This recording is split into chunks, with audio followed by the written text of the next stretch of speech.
Virtual Village Hallers, it's National Poetry Day. My name is Rowan MCabe, and this is a poem about being together, and it goes like this. We're together at the restaurant, together in the park, together on the beaches when we're stopped to leave a mark in sand that holds a message that's 20 meters wide. We're together when we shout, and we're together when we hide. We're together at the shops, together on the train, together in the sun or in the wind or in the rain. We are together when we're singing and together when we cry. We're together when we spot a lost balloon up in the sky and shout, "Look, someone's lost a balloon." And a stranger passing by says, "Isn't that a shame, pet?" Well, never mind. And you crack on with your day and you get on with whatever. But in that single second, you and them were both together. Like the bus driver or the hairdresser or the bike repair mechanic who lets you off for too quick because you've checked and you don't have it, and they say it doesn't matter and you can give them it next time, like when you didn't have that ticket but got let off from the fine. And your colleagues and your family, they're all together too. And that lad from down the street who you never really knew, but every time you pass him as the sun is coming up, you both exchange and know and nod like it is rough today. Good luck. And the more you start to notice, the more you realize there is barely a second in the day we are not unified in some kind of interaction that depends on mutual trust when it comes to staying alive on this earth. Together is a must. And it can be gigantic. Like when the DJ drops that tune and everything is pulsing to the heartbeat of the room, but it is microscopic too, like a message on a phone or a hand that wraps around yours as the words start to hit home. We are together when we win a game, but do not stop to gloat. We're together when we read the words that someone else has wrote, or when we watch Strictly Come Dancing and we're cheering on our fave. We're together when we're surfing on the internet's great waves. And there are times when I feel lonely, when I'm roughed up from the day. And the idea of together feels so very far away when I put the key into the lock of my dark and empty home, and I feel small and insignificant and tired and alone. But the bricks that built this house were laid by someone else's hands. And the food I heat up later was grown upon the land by someone who is linked to me in ways that can't be severed. So I whisper, we are, I know we are, I know. Together. Thank you very much, Virtual Village Hallers. Hello to the people who are tuning in. Do drop us a message to let you know that you're here and I am not just screaming into the ether. So yeah, it's National Poetry Day. It's the best day of the whole year if you're a poet. Better than Christmas and New Year and your birthday and payday combined. I mean, it's brilliant. I'm already on me second glass of laudanum. I've been for a stroll around 3 different graveyards and conversed with one demonic crow. It's been great. It's been a really good day so far. I hope you're enjoying yourself wherever you are and whatever you're up to. I wanted to share a little bit of local knowledge with you if I can. I'm coming to you here from lovely Newcastle in the northeast of England, which is where I live and where I'm from. And I wanted to tell you, I wanted to talk about my favorite food in the whole world. And some people tuning in might know this already if they're from the northeast, but some people might not. And I seem to have become a kind of unofficial spokesperson for this particular food, right? The food that I am talking about is the stotty, right? It's a stotty cake. Now, some of you might know what that is. Some of you might be tuning in now thinking, what is this? What is this thing, right? I've gone away to prepare to introduce you to this, right? In case you didn't know what it is. Hang on, there we go. Right, this is a stotty, okay? And as you can see, yeah, you can get them from Greg's. It's a kind of bread. Best thing to do with a stotty, in my opinion, chop it in half. Put everything in there that you would put in a fried breakfast. You know, your egg, your sausage or veggie sausage, if that's the kind of thing you like. Your beans, a sauce of your choice, red or brown. put the lid back on it, chop it into quarters. It's really delicious. Like, it's a lovely spongy, doughy kind of bread. People who aren't from the northeast of England probably won't find this surprising, but anyone who is familiar with the stotty might be surprised to learn that you cannot get these anywhere else in the world. Anywhere else, which is odd because I bought this from Greg's, right? But if you go into Greg's in London, they've got the exact same things that they have in the Greg's in Newcastle, but the only thing that's missing is the stotty. I find that crazy. I find it crazy that the only place you can buy the stotty is the northeast, because when you try one, you never go back. They are amazing. So I thought for anyone who's tuning in who comes from a different part of the country or the world, I just wanted to take this moment just to celebrate a bit of local cuisine and to maybe introduce you to a kind of food that you're not familiar with already. And hopefully by the end of this poem, you'll have learned a little bit about why stotties clearly are the best kind of food ever invented, right? So this poem goes like this. Jimi Hendrix tried a stotty after playing guitar.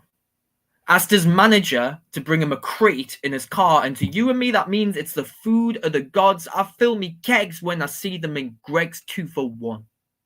I'm not discussing a bread bun or a seeded loaf. Those fake imitators don't even come close. You start a stotty off a car, it'll bounce right back, all intact, without even leaving a crack, like a spongy boomerang of elastic stuff your hand could never throw because it tastes too lush. Something like a peas pudding or something that's been fried, an egg and mayo, but it doesn't matter what's inside. The polls have closed, the counting of votes has stopped. Stotty's the best thing since bread that's been sliced or not. The fresh smell hits you harder than a French bakery. More serene than the dream-like scenes of Amelie, texture of cake baked and thick like a pillow, round like a wheel that's made of marshmallow. Forget any shame of a drunken mistake when you're munching on the stotty that's the size of your face. You can't be sad or you're mad, it's insane, like moving underwater because you're sick of the rain. If you'd want to, you whip it, it'll go like the clappers. If you'd want to, your nana, she'll go and rage like the flappers. If you want to catch a Geordie, just set this trap. You put a stotty on a fishing line and stand right back.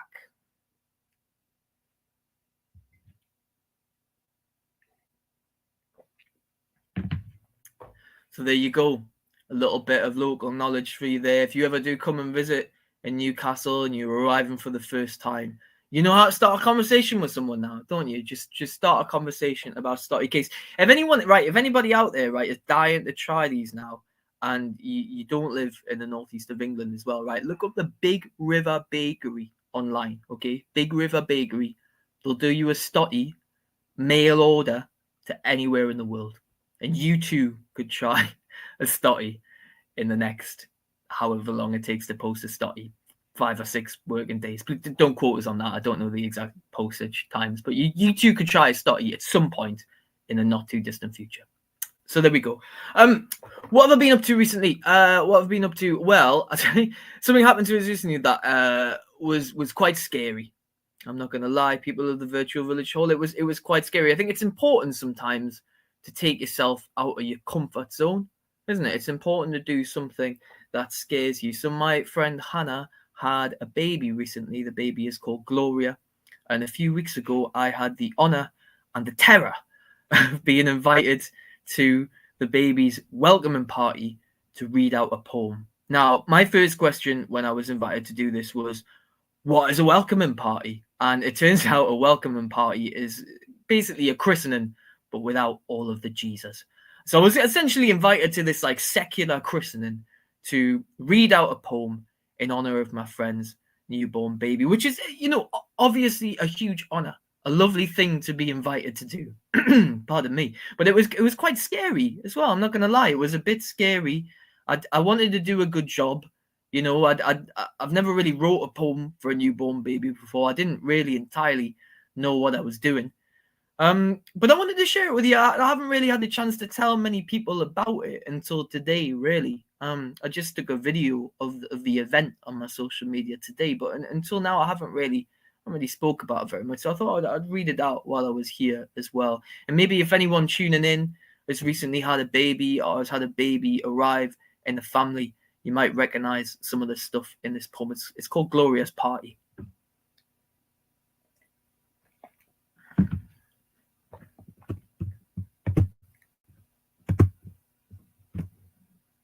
Oh, in case anyone's wondering, by the way, the start is a riff on Gloria by Laura Branigan, the tune, but you don't need to know that. It's Gloria's Party. Gloria, you're never on the run now because you haven't learned to walk yet and your legs are still too small. But Gloria, it's your welcome party. We're cracking out the bunting. Say hello to planet Earth. Gloria in a toucan t-shirt. Gloria in Excelsis Deo. Gloria spelled out on a banner, and your mom's baked 100 scones in your honor. And Gloria, you are really new. 13 weeks as I write this, but Gloria, there's a lot to do. The world is a very big place. I keep imagining you when you're older. You'll have been to more parties. As you'll see, there is a knack to knowing when to stay and when to leave before you're sick on someone or something you shouldn't be. Gloria, remember to sing along when you can. Gloria, remember to dance. Never push to the front of a buffet, but don't spend so long chit-chatting there's only crab sticks left. Will there be crab sticks in the future? A part of us hopes there won't. Gloria, if you're reading this, your mom does a really good conga. Gloria, if you're reading this, you owe me one poem back. Gloria, there might be parties you are wholly unprepared for. There might be days you can't find a corner space that doesn't make you feel like the last crab stick. Gloria, I know this with absolute certainty. You are so much better than the last crab stick. I have traveled 293 miles to be at the first party you will ever see.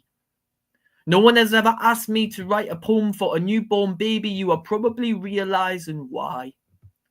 When I saw you on the cracked screen of my phone, you looked like a very serious potato. You were already at peace with the idea of a video conference. When me and your parents were young, you had to speak to everyone on a landline, which was like a mobile, except it was tied to the wall with a copper string. Gloria, you do not need to know this. You will never need to know any of this. I keep thinking about everything in my head that's of no use. All the things you will need to do that I will never understand. I keep thinking if your parents love you as much as they do, then maybe it won't matter as much as it could have. That there must be something good in everything being brand new and for the first time forever and ever and ever. In the past few weeks, you've started to show your personality. I've been told you are no nonsense. You are funny. These are the most valuable gifts anyone can receive. I know no matter the length of the queue or the distance between, you already have everything you need inside the walls of this party. That if voices are calling or someone has your number, you will understand deep down exactly how to get yourself to a better place. And Gloria, with a name like yours, who could do it any other way?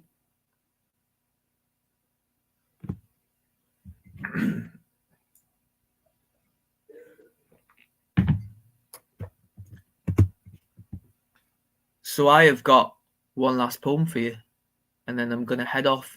Thank you very much for tuning in, the people that have. I've had no comments so far, so I'm still not entirely sure if I'm screaming into the void or not really. But I'm going to assume that I'm not, and that you've been listening and that you have been enjoying it. That's what I'm going to choose to believe, and I'm sure it's the case, and it's much appreciated. And I'm going to finish on one more. If anyone is interested, I've got some books. Go to rowanthepoet.com, or just type my name into Google. That also works. But I got asked to do, I was doing a residency last summer on Hexham High Street in Northumberland, right? And It was quite good fun, actually. So the idea was to engage the local community somehow, to approach them, to have conversations with them, and to collect some ideas for poems, which essentially involved me standing with a massive homemade yellow sign with the words "free poems" emblazoned on it in permanent marker. And I stood in the street, on the high street, and shouted free poems. And when people walked past, I offered them a deck of cards. It had like 5 cards with 5 different words wrote on them. And people would take a card, and I'd read a short poem. It's like a minute long. And then ideally have a little chat with them after that about something that was important to them, something they would like to have a poem about. And one of the people I got chatting to was a guy called Steve. And Steve asked for a poem about spoon theory. And for anyone who's not familiar, spoon theory is this idea of, well, it was coined a few years ago as a way of helping to explain why people with physical disabilities or people who are neurodivergent, while life might be a little bit harder for them in some respects than for other people. So it's this idea that imagine you start off the day with 10 spoons, right? And this is how much energy you have to get through the day. And getting out of bed might cost you a spoon. Getting on the train to work, that might cost you a spoon. Doing a task at work, for example, like sending a series of emails, that might cost you another spoon. And as you can see, if you don't sort of measure them out or measure them through the day, then you can run out of spoons and not be able to do the essential things you need to do at the end of the day. And as I say, it was coined a few years ago as a way of trying to help explain why people might find things a little bit more difficult if they do have a disability or a neurodivergence. And I had this lovely conversation with Steve about this idea. And I was particularly moved to find out that it does also apply to people who are neurodivergent, as well as having a physical disability. That's a really long explanation of spoon theory, right? And probably not really very well explained in a scientific sense. You don't really need to know very much about spoon theory to get something out of this poem. I also just wanted to see how many times I could fit the word spoons into a poem. Really, it's a great word, isn't it? It's such a simple but fantastic word. Spoon. I love it. It's just got a lovely ring to it, doesn't it? Spoon. It's a friendly word. So yeah, I think this is quite possibly a poem with the word spoon in more than any other poem that's ever been written. I still haven't had that officially verified, but I think it might be the case. If anyone's tuning in and they do have an expert knowledge on poetry, specifically poetry that references spoons, please do reach out and get in touch. I could do with some official advice on this, but I'm going to leave you with the poem Spoons. If you enjoy this as well, it's actually, so we made a film about the poem and about Steve, and that's been at an exhibition at the minute in a theatre in Hexham called the Queen's Hall. But the exhibition finishes really soon, and the video is going to be uploaded online as well. So if you check out Rowan MCabe on social media, the video will be up I'd say by the end of this month. And we've got a really lovely interview in there with Steve as well, who explains all of this a lot better than me. But I'm going to leave you on this. I hope you have a lovely rest of your National Poetry Day, whatever it is you're doing. May it be stuffed full of hyperbole and metaphor and beautiful rhyme. And I'll leave you on this one. It's called Spoons. Some spoons offer coffee. Some spoons offer tonic. Some spoons are big as garden spades. Some spoons are microscopic. Some spoons offer salad. Some spoons offer soup. Some spoons are worn out, rusty, and scuffed from a lifetime of regular use. Some spoons are silver. Some spoons are wood. Some spoons you get from ice cream vans aren't really very good. Some spoons are keepsakes from faraway places, and some spoons are kept safe in shiny glass cases. And some drawers are stuffed full of thousands of spoons. So every compartment is littered and strewn, while others make do with a few trusted items they measure their life with and daily confide in. See, some spoons aren't for eating. They're for commuting on the train. Some spoons offer clearing out a dusty cupboard space.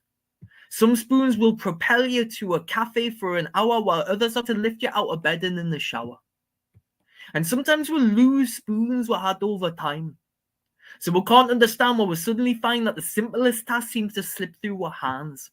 While we're lacking the equipment to accomplish our plans, but we should not blame our few spoons for the passing of past spoons. To make way for new spoons, we must not misuse spoons. Spoons used on self-hating or spoons we're misplacing. Let's use those spoons as tools to scoop a groove we can be safe in. See, some spoons are just for feeling. Some spoons are just for breathing. Some spoons are just for giving, but some spoons are just for keeping. And some spoons are for smoothing out a space in every day where we can settle on a cushion, where we can catch ourselves and say, you know what? I am worthwhile. And I'm human and I matter. And I'm so sick of reaching out towards imaginary standards. When life is not a marathon in which we are engaged, when success is an illusion that is lost before it's gained, then how can I be kind to others when I treat myself so hard? When I scorn myself each time I miss these arbitrary targets, when I'm tired, but I have tried to scrape the most out of this day. It didn't go the way I planned it to, but maybe that's okay. Maybe I deserve to catch my breath for an evening in this room, on a sofa, on a cushion, with some ice cream and a spoon. Thank you very much, Virtual Village Hallers. Have a lovely rest of your day.